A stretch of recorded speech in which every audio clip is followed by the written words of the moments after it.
तो नमस्कार दोस्तों, मेरा नाम है प्रशांत शर्मा और आज हम बात करेंगे ग्रोथ इन्वेस्टिंग के बारे में कि ग्रोथ इन्वेस्टिंग क्या होती है और किस तरह से इस स्ट्रैटेजी को यूज़ करके हम अपने पोर्टफोलियो को मैक्सिमाइज कर सकते हैं और लॉन्ग रन के अंदर इसको यूज़ करके कैसे हम हाईएस्ट रिटर्न ले सकते हैं। बात करें तो काफ़ी रिवॉर्डिंग स्ट्रैटेजी है और जो यंग जनरेशन है वो काफ़ी ज़्यादा इसको यूज़ करते हैं। मेनली जो इसमें अप्रोच होती है वो इस तरह की अप्रोच होती है कि उस तरह की कंपनीज और सेक्टर को आइडेंटिफाई किया जाता है जिसमें फ्यूचर ग्रोथ ज़्यादा है, आने वाले टाइम में ज़्यादा बिजनेस मिलने वाला है, एक्सपेंशन के चांसेस हैं, उस तरह की कंपनी को जो है आइडेंटिफाई करके उसमें फिर इन्वेस्ट किया जाता है। लेकिन इसको यूज़ करने के लिए काफ़ी सारे प्रोज एंड कॉन्स भी होते हैं, बहुत सारी चीज़ों में ध्यान रखना पड़ता है। तो उन सारी बातों के बारे में इस वीडियो में बात करेंगे कि जो ग्रोथ इन्वेस्टिंग है वो क्या होती है, किस तरह से काम करती है और हम इसको अपनी जो है रिटर्न्स के लिए कैसे यूज़ कर सकते हैं। तो सबसे पहले बात करते हैं डिटेल में कि ग्रोथ इन्वेस्टिंग होती क्या है। तो इसके अंदर बात करें तो मेनली कंपनीज के फ्यूचर जो एक्सपेक्टेशन है उसको देखा जाता है कि कौन से सेक्टर में काम कर रही है, क्या उसका फ्यूचर है, कंपनी अभी कितनी बड़ी है, पास्ट रिकॉर्ड कैसा है, पूरा उसका फंडामेंटल एनालिसिस किया जाता है और मेनली उसके फ्यूचर ग्रोथ पे जो है ज़्यादा फोकस किया जाता है। और ऐसी कंपनी ढूंढी जाती है जो अबव एवरेज रेट से ग्रोथ कर रही हो कि ठीक है बाकी कंपनियां अगर 5% साल में 10% बढ़ रही हैं और इसका बिजनेस ज़्यादा बढ़ रहा है। इसकी बात करें तो हाई रेवेन्यू ग्रोथ होती है इस तरह की कंपनीज के अंदर, एक्सपेंडिंग मार्केट शेयर होता है उनका और इनोवेटिव प्रोडक्ट्स और सर्विसेज के साथ में वो काम कर रही होती हैं। उस तरह की कंपनीज को आइडेंटिफाई करके फिर उसमें इन्वेस्टमेंट किया जाता है। दूसरी बात, अभी हम इसका एग्जांपल लें तो जैसे ईवी व्हीकल्स हैं, उसके अलावा सोलर पावर की जो कंपनीज हैं, एआई है, इस तरह के सारे जो भी ये प्रोजेक्ट्स हैं जो इस तरह के सेक्टर हैं वो काफ़ी ज़्यादा डिमांडिंग है आज की डेट में, क्योंकि गवर्नमेंट का काफ़ी सपोर्ट है। ईवी की बात करें तो पूरा इंफ्रास्ट्रक्चर तैयार करना है। तो जो भी कंपनियां आज इस सेक्टर में काम कर रही हैं, हो सकता है वो छोटी कंपनी हो, लेकिन क्योंकि काफ़ी लंबा टाइम है उनके पास में, बहुत ज़्यादा प्रोजेक्ट एक्सपेंशन करने हैं, बहुत सारी चीज़ें बनानी हैं, तो ज़्यादा बिजनेस उनके पास आएगा और ज़्यादा ग्रोथ उनमें आएगी बजाय दूसरी कंपनी के। दूसरी कंपनी जैसे एफएमजी सेक्टर ले लें तो वो लोग बिस्कुट बेच रहे हैं, तेल बेच रहे हैं, बाकी सब चीज़ें बेच रहे हैं, तो उनकी क्या है एक डिमांड जो है वो स्टेगनेंट रहती है, बहुत ज़्यादा हाई या लो नहीं होती। लेकिन इस तरह की जो कंपनीज हैं उनके पास में बिजनेस करने के चांसेस ज़्यादा होते हैं, क्योंकि अगर ईवी की पूरा सेक्टर तैयार हो जाएगा तो और ज़्यादा डिमांड बढ़ेगी, तो उसमें सेक्टर में जो भी कंपनीज काम करें उनका बिजनेस भी बढ़ेगा। तो वो एक तरीके से ग्रोथ स्टॉक होते हैं, ग्रोथ कंपनीज होती हैं और इस स्ट्रैटेजी के अंदर उस तरह की कंपनीज में इन्वेस्ट किया जाता है। लेकिन अगर हमें इस तरह की कंपनीज में इन्वेस्ट करना है, सेक्टर में इन्वेस्ट करना है, तो हमें हमेशा प्राइस बाय अर्निंग रेशियो का जरूर ध्यान रखना चाहिए, क्योंकि इसके अंदर जो भी कंपनीज होती हैं उनका price by ratio higher side भी होता है। क्योंकि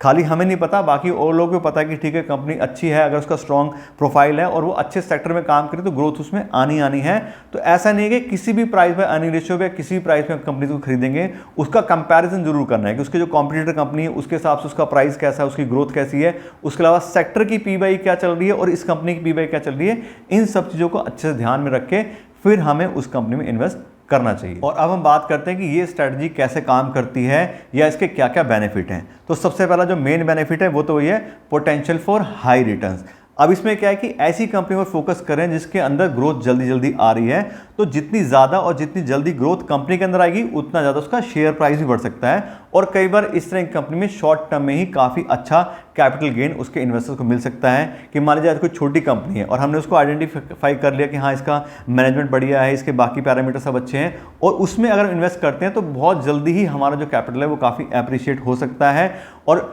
इनिशियल स्टेज पे हमने कंपनी को पकड़ लिया है और लॉन्ग रन तक अगर हम उसको होल्ड कर रखेंगे तो बहुत ज़्यादा हमारी जो ग्रोथ है वो उसमें हो सकती है। जैसे अब बात करें तो पुराने 10-20 साल पुराने जो कंपनियां थी उनके कई IPO आए थे, सब चीज़ थी, और लोगों ने जब उसमें इन्वेस्ट किया था उसको लंबे टाइम तक होल्ड रखा तो आज वो मल्टी बैगर बन गई हैं। तो उस तरह की कंपनी हो सकती है, क्योंकि इसमें ज़्यादातर मिड कैप की या स्मॉल कैप की कंपनीज होती हैं और उसको अगर हम शुरू में ही पकड़ लेते हैं कि आज कंपनी ने अपना नया बिजनेस स्टार्ट किया है, नया कोई बात करें पहले किसी और बिजनेस भी थे, उसने कोई और चीज़ ऐड कर ली है, कोई इनोवेटिव प्रोडक्ट बनाना शुरू कर दिया है, सर्विसेज देने शुरू कर लिए हैं और उसको हम आज से पकड़ लेते हैं, उसमें इन्वेस्टमेंट कर लेते हैं, तो आने वाले टाइम में बहुत अच्छी रिटर्न्स हमें उसमें मिल सकती है। दूसरी बात, एक्सपोजर टू इनोवेशंस। अब क्योंकि इस तरह की कंपनी है कि नए प्रोजेक्ट पे काम कर रही है, इनोवेटिव टेक्नोलॉजी के साथ में काम कर रही है, कटिंग एज टेक्नोलॉजी है, उस तरह की चीज़ें क्या है, हम एक तो उसको सपोर्ट करते हैं कि हाँ नई नई चीज़ें इनोवेट करने के लिए हम उसको पैसा दे रहे हैं, उसमें इन्वेस्टमेंट कर रहे हैं, तो उस कंपनीज को भी बूस्ट मिलता है। और साथ साथ बात करें तो अगर जो उनके इनोवेटिव आइडियाज़ हैं वो सब चीज़ें अच्छे से आगे चल जाती हैं, सब चीज़ें अच्छे से मिल जाती हैं, तो उसमें हाई ग्रोथ आ सकती है।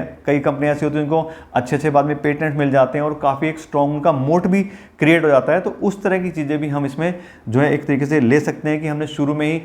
चेक कर लिया कि हाँ ठीक है, एक बड़ा अच्छा हमें मौका मिल गया, इनोवेटिव कंपनी मिल गई, नए नए सेक्टर्स को हम एक्सप्लोर कर सकते हैं और उसके अंदर इन्वेस्टमेंट भी साथ साथ अपनी कर सकते हैं और रिटर्न भी हमें बढ़िया उसमें मिल जाती है। फिर तीसरी बात है कंपाउंड ग्रोथ की। कंपाउंड ग्रोथ में कैसी होती है कि ये जो कंपनी होती है ज़्यादातर डिविडेंड पेमेंट नहीं करती हैं।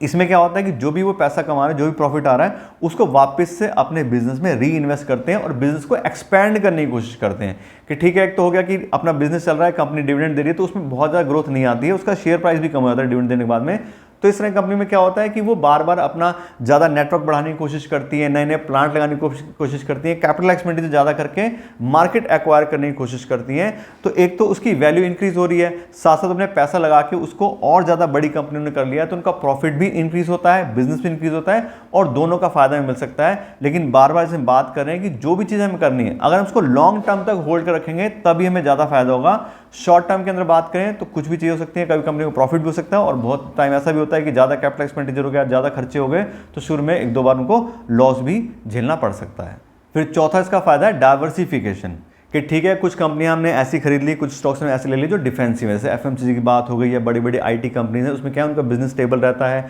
डिविडेंड वगैरह सब चीज़ें टाइम से आती रहती हैं। और कुछ कंपनियां हमने ग्रोथ के हिसाब से ले ली कि जिनकी हाई ग्रोथ एक्सपेक्टेड है, उसको भी हमने अपने पोर्टफोलियो में ले लिया। तो इससे हम पोर्टफोलियो को डाइवर्सिफाई कर सकते हैं और दोनों ही मार्केट कंडीशन में हम इन्वेस्टमेंट करके फायदा ले सकते हैं। अगर मार्केट मानिए डाउन है तो हमें ज़्यादा सस्ती कंपनी मिल जाएंगी, तो हम वैल्यू इन्वेस्टिंग के हिसाब से उन कंपनी को ऐड कर सकते हैं। और अगर मार्केट हाई चल रही है और आने वाली ग्रोथ हमें ज़्यादा दिखाई दे रही है, तो ग्रोथ कंपनीज में इन्वेस्ट करके शॉर्ट टर्म में भी काफ़ी अच्छे से इन्वेस्टमेंट जो है वो हमें मिल सकता है। और अगर वही बात है कि अच्छे से हम कंपनी को चेक करते हैं, स्ट्रॉन्ग उनका बिजनेस प्रोफाइल सब चीज़ चेक करके रखते हैं, तो काफ़ी अच्छा पोर्टफोलियो हम अपना क्रिएट कर सकते हैं।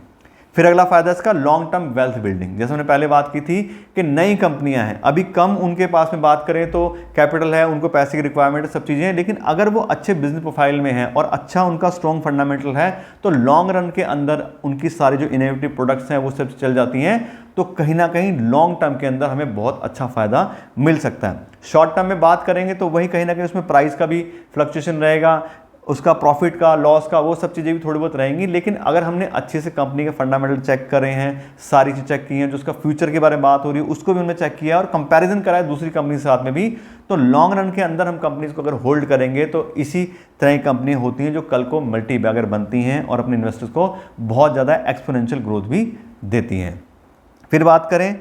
तो बहुत अच्छी बेनिफिशियस कंपनी है यंग इन्वेस्टर्स के लिए। अब यंग इन्वेस्टर के साथ क्या फायदा होता है कि उनके पास में काफ़ी टाइम होता है। मान लीजिए उन्होंने कोई गोल प्लान किया है तो डिकेड्स के लिए भी वो उसको होल्ड कर सकते हैं, डिकेड्स में उसको अच्छे से कंपाउंडिंग का फायदा ले सकते हैं कि ठीक है आज कोई 25-30 साल का आदमी है, वो 20 साल के लिए, 30 साल के लिए कंपनी को होल्ड करके रखता है। शुरू में उसने देख लिया छोटी कंपनी है लेकिन इसका फ्यूचर अच्छा लग रहा है, उसमें हमने एलोकेशन ले लिया और अगर हमने उसको 20 साल 30 साल तक होल्ड कर लिया तो बहुत ही ज़्यादा, बहुत ही अच्छी ग्रोथ इस तरह के स्टॉक्स हमें दे सकते हैं। लेकिन वही बात है कि हमें अच्छे से सब चीज़ें पहले चेक करनी है। जैसे बात की थी पहले पी/ई के बारे में, कंपैरिजन करना है, सेक्टर की पी/ई क्या चल रही है। ऐसा ना हो कि हम किसी ऐसी कंपनी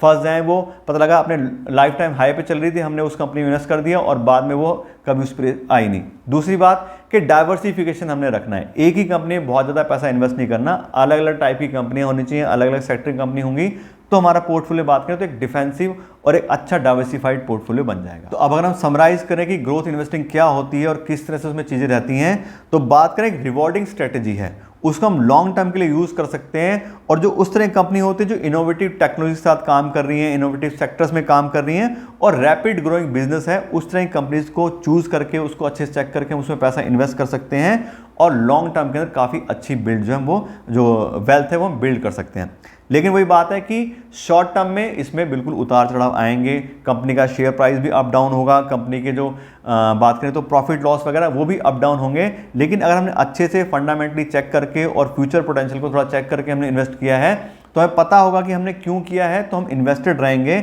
उसको छोड़ के भाग नहीं जाएंगे। क्योंकि मेनली से बात की स्मॉल कैप की या मिड कैप की कंपनी ज़्यादातर इसमें होती हैं तो उसमें वॉलिटिलिटी बहुत ज़्यादा होती है। तो हमें अपना दिमाग सेट रखना पड़ेगा कि हाँ ठीक है इसमें इस तरह की चीज़ें होंगी और उसको झेलने के लिए हमें कहीं ना कहीं तैयार रहना पड़ेगा, तभी हम इसमें फ़ायदे ले पाएंगे। वरना क्या होगा कि थोड़ा बहुत मार्केट प्राइस गिरा या मार्केट गिरी तो छोटी कंपनियां ज़्यादा गिर जाती हैं और हम उसमें से एग्जिट ले लेंगे और लॉस हो जाएगा।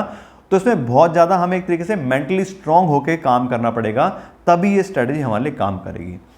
तो इस तरह से बात करें तो ग्रोथ इन्वेस्टिंग के बारे में आपको डिटेल नॉलेज दे दी है। आशा करते हैं आपको वीडियो अच्छी लगेगी। ग्रोथ इन्वेस्टिंग से या और किसी भी टॉपिक से रिलेटेड अगर आपके कोई भी क्वेश्चन है तो हमारे वीडियो के कमेंट बॉक्स में आप उसको लिख सकते हैं और हम कोशिश करेंगे कि जल्द से जल्द आपको उसके बारे में इंफॉर्मेशन दे दें, उसका जवाब आपको दे दें। तो इस तरह से बात करें तो आपने इस वीडियो को देखने के लिए और मुझे इतना समय दिया उसके लिए आपका बहुत बहुत धन्यवाद। आज के लिए इतना रखते हैं। Thank you so much.